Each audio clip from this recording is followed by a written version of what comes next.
Israel और Lebanon के Hezbollah में जारी संघर्ष के बीच इजरायली पीएम ने बहुत बड़ा खुलासा किया है। नेतन्याहू के इस दावे से मिडिल ईस्ट में मौजूदा तनाव काफी बढ़ सकता है। हिजबुल्लाह की ओर से इजरायल पर बम वर्षा में इजाफा भी हो सकता है। दरअसल नेतन्याहू ने करीब 2 महीने बाद लेबनान में हुए पेजर ब्लास्ट घटना की जिम्मेदारी ली है।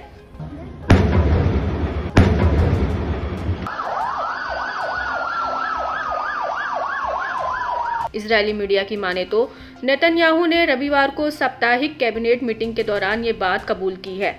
नेतन्याहू के प्रवक्ता ओमर दोस्तरी ने न्यूज एजेंसी AFP को इसकी जानकारी दी, जिसमें बताया कि नेतन्याहू ने ही लेबनान में पेजर अटैक के ऑर्डर दिए थे। बता दें कि लेबनान में बीते 17 सितंबर को हिजबुल्लाह लड़ाकों के कम्युनिकेशन डिवाइस में अचानक से सीरियल ब्लास्ट हुए थे।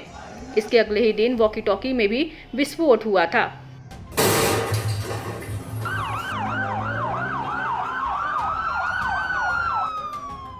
इस हमले में करीब 40 लोग मारे गए थे, जबकि 3000 से ज्यादा लोग घायल हुए थे।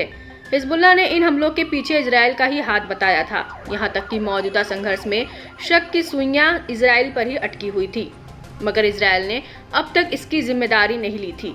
10 नवंबर को हुई कैबिनेट बैठक में नेतन्याहू ने स्वीकारा कि इजरायली सेना ने सीधे आदेश मिलने के बाद बेरूत में हमला किया, जिसमें हिजबुल्लाह प्रमुख हसन नसरल्लाह की मौत हुई थी।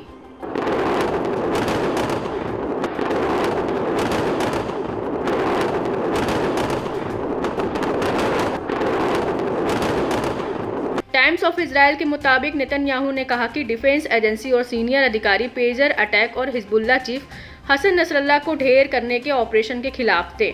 विरोध के बावजूद मैंने हमले के डायरेक्ट ऑर्डर दिए। मालूम हो कि हिजबुल्लाह के लड़ाके इजरायली रडार से बचने के लिए ऐसे कम्युनिकेशन डिवाइस यानी पेजर का इस्तेमाल कर रहे थे, जिनमें GPS नहीं था, कोई माइक्रोफोन और कैमरे नहीं थे। हिजबुल्लाह लड़ाके इन वायरलेस डिवाइस का इस्तेमाल संदेश भेजने और हासिल करने के लिए करते हैं, ताकि इजरायली एजेंसियों को चकमा दिया जा सके। रिपोर्ट्स के मुताबिक जिन पेजर्स में विस्फोट हुआ उन्हें हाल में हिजबुल्लाह ने अपने लड़ाकों को इस्तेमाल के लिए दिया था। यह आमतौर पे छोटे स्क्रीन और लिमिटेड कीपैड के साथ आता है।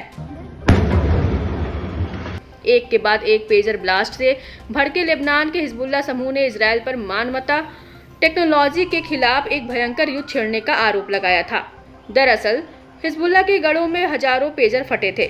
इससे हिजबुल्लाह के कई सदस्यों की उंगलियां चली गई, तो कुछ की आंखों की रोशनी चली गई थी, जबकि कई लड़ाकों के पेंट की जेब में ही ब्लास्ट होने से उनका पैर बुरी तरह जख्मी हो गया था।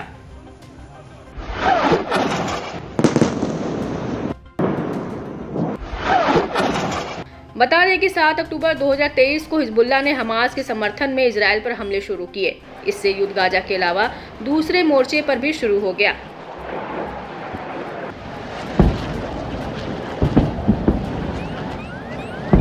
जो सितंबर के आखिर में हिजबुल्लाह चीफ हसन नसरल्लाह के मारे जाने के बाद से तेज हो गया। इजरायल ने हिजबुल्लाह के खिलाफ अपने हवाई अभियान को बढ़ाया। इसके बाद दक्षिण लेबनान में जमीनी सेना भेजकर हिजबुल्लाह लड़ाकों की मुश्किलें बढ़ा दी। बावजूद इसके लड़ाके अभी भी इजरायल को दहलाने की अपनी हरकतों से बाज नहीं आ रहे हैं।